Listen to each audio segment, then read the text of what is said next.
ito po ay isang continuation sa report ni Charlene. Ito po ay aking tatalakayin yung mga tauhan.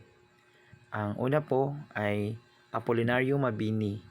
Si Apolinario Mabini ay isang utak ng himagsikan o tinatawag na dakilang lumpo. Fernando B.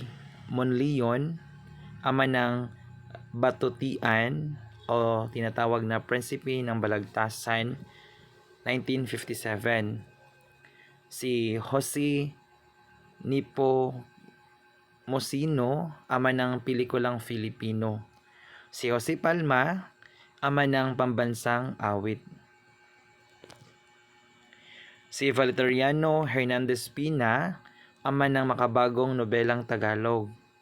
Si Tomas Pinpin naman, siya po yung kauna-unahang manlilimbag.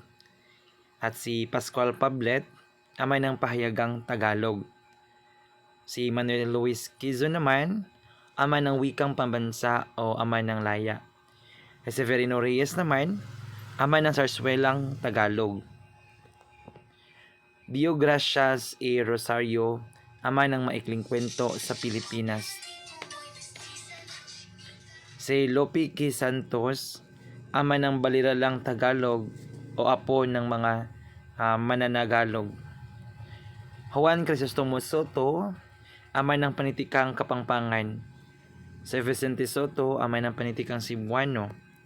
Si Aurelio Tolentino, siya po yung unang mandudulang makabayan.